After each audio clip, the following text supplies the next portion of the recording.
Au milieu, une silhouette qui se détache du sol dans un panache de fumée. Le sol étant humide, il y a un reflet, c'est en noir et blanc.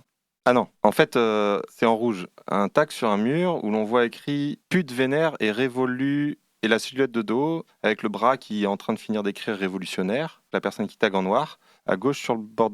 Non, non, attends, en fait, c'est un panache de fumée dans la nuit, éclairé en rouge, qui prend toute la photo. Et en bas, en contre-jour, se dessinent les silhouettes d'un groupe de gens, les bras en l'air. Un... Ah non, non, en fait, c'est en noir et blanc au milieu, sur toute la longueur de la photo, des têtes casquées, derrière des boucliers, au milieu une tête un peu plus haute, avec un casque aussi, mais la visière n'est pas baissée. Le regard croise mon objectif, la personne a l'air au bout du rouleau et souhaite être tranquille.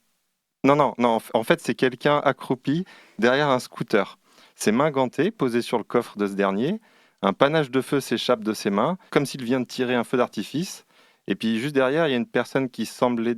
Non, non, pardon, en fait c'est un portrait américain. Oui, c'est ça.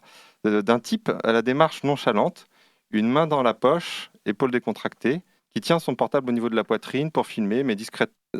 Non, non, en fait c'est un gros plan sur une perceuse. Oui, c'est ça. Une perceuse, puis il y a la main qui tient la poignée et l'autre qui appuie à l'arrière pour donner plus de force de percussion. Et le forêt qui rentre dans une serrure. Non, non, non. En fait, c'est une façade d'immeuble. Les premiers, deuxième et troisième étages, une fenêtre à chaque étage. Au deuxième, la fenêtre est ouverte. Quelqu'un y est accoudé, la main sous le menton pour tenir la tête, qui regarde vers le bas, dans la rue. Non, non, pardon. En fait, c'est une ligne de fuite. Voilà, c'est ça. C'est une ligne de fuite qui va à peu près vers le coin supérieur droit de la photo. Puis il y a des bandes en tissu qui remplissent toute l'image en suivant cette ligne de fuite. Et de gauche à droite, il y a une bande rouge, une orange, une verte, une bleue. En bas, entre la bande rouge et la orange, il y a trois personnes qui sortent de ce grand drapé arc-en-ciel. On devine que les bosses sur le reste sont en fait des personnes qui sont sous ce grand drapeau. Bon, vous l'aurez deviné, j'ai décrit plusieurs photos, hein. En fait, c'est 9 photos parmi 48. Et sur ces 48 que j'ai sélectionnées, je les ai tirées en format A2. Elles sont sur un mur, là, depuis quelques heures, comme une grande fresque. La plupart de ces photos, elles sont tirées de séries que j'ai ou qui sont en réflexion, en gestation. Et toutes ces séries ont été ou sont alimentées en partie ou totalement par des photos de mouvements sociaux. Je suis parti de ma préférée, que j'ai disposée au centre du mur.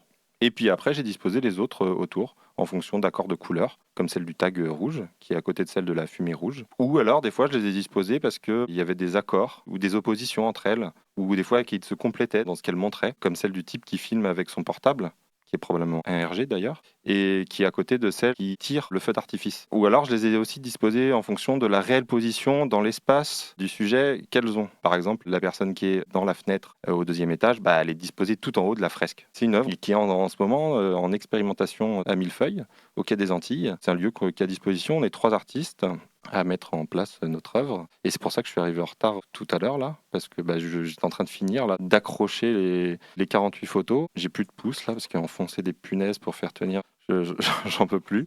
C'est un peu comme quand on était enfant et qu'on jouait à la PlayStation, là, et qu'on appuyait sur les touches, là, à la fin, on avait mal au pouce. Bah, là, c'est pareil.